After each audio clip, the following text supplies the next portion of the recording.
بسم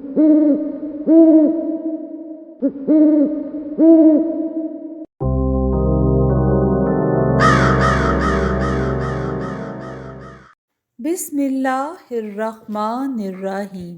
السلام علیکم دوستو، آج میں آپ کے لیے ایک بہت ہی خوفناک کہانی لے کر آئی ہوں، لیکن کہانی شروع کرنے سے پہلے آپ سب دوستوں سے گزارش ہے، اگر آپ میرے چینل پر نئے ہیں تو اسے سبسکرائب کر لیجئے اور بیل آئیکن کو آل پہ کر لیں تاکہ دلچسپ اور بہترین کہانیوں کا جو یہ سلسلہ ہے بر وقت آپ کو ملتا رہے۔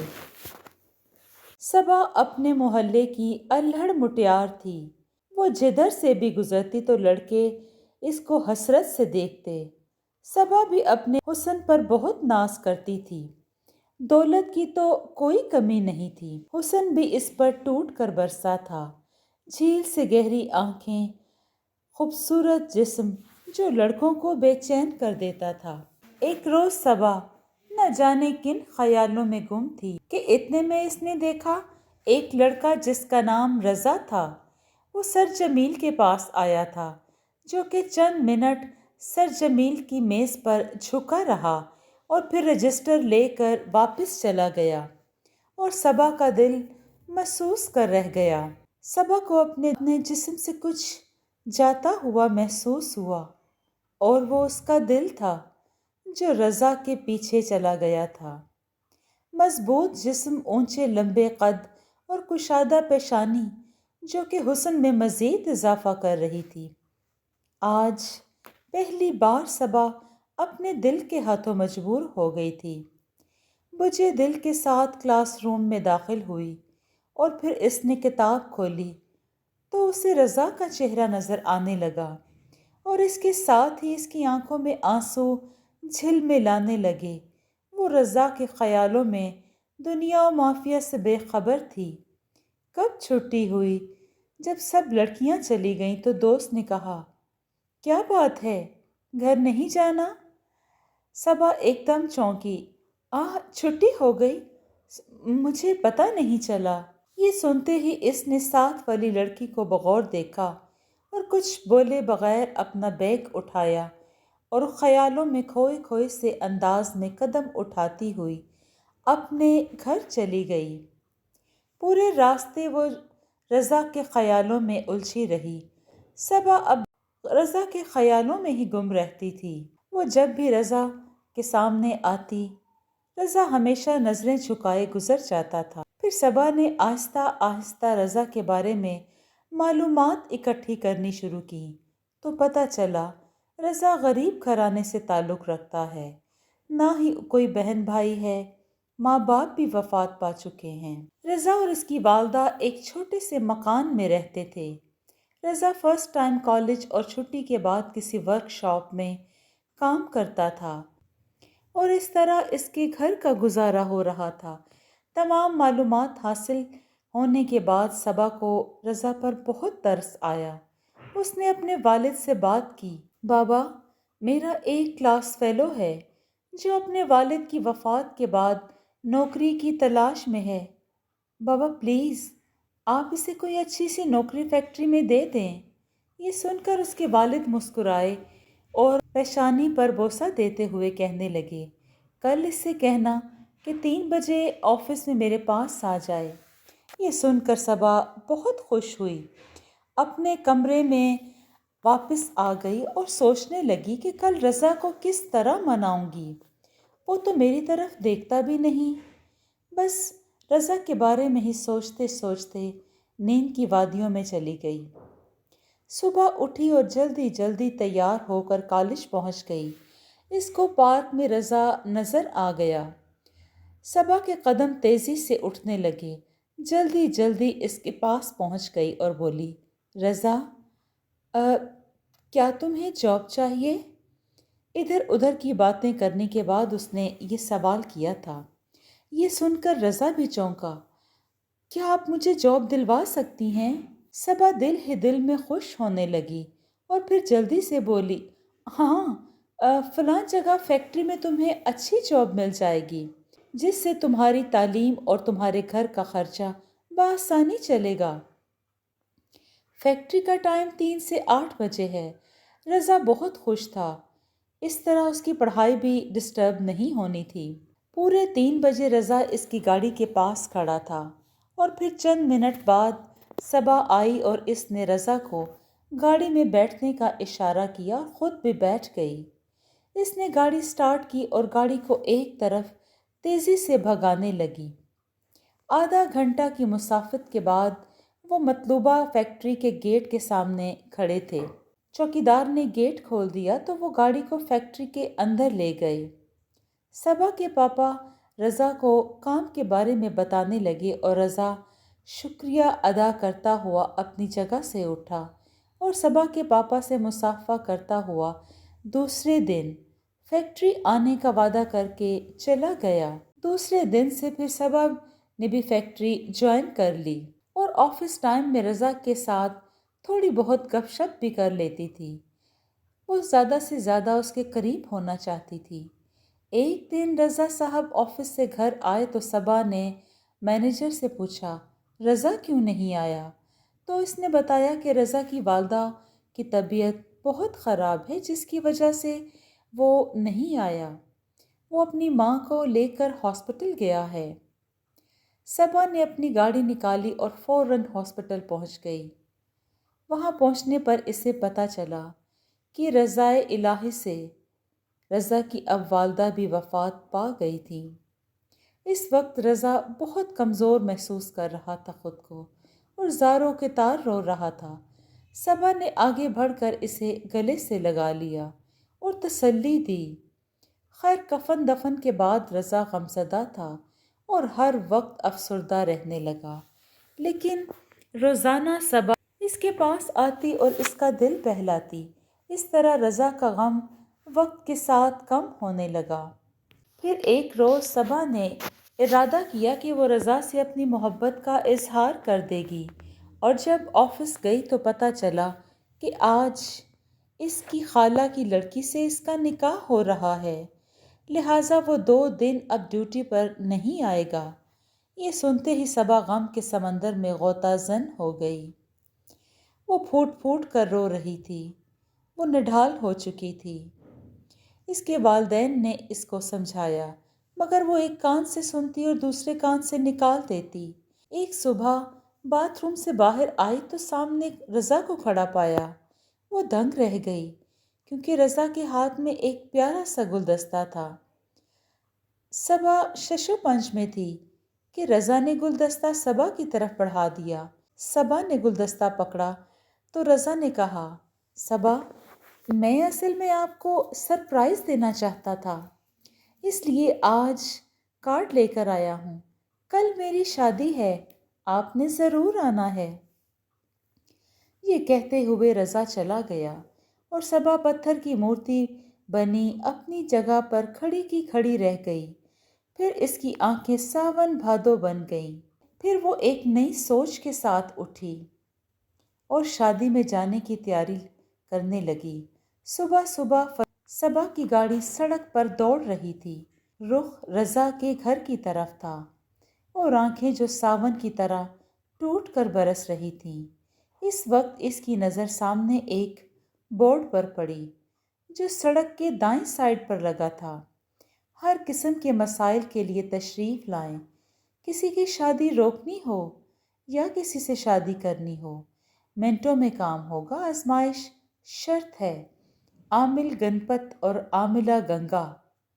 صبا نے گاڑی رضا کے گھر کی بجائے اس طرف موڑ دی۔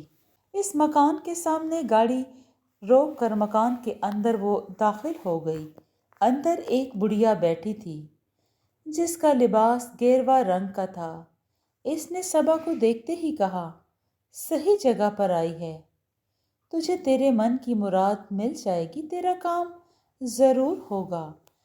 صبا نے بڑھیا گنگا کو ساری داستان سنائی اور پھر زاروں قطار رونے لگی۔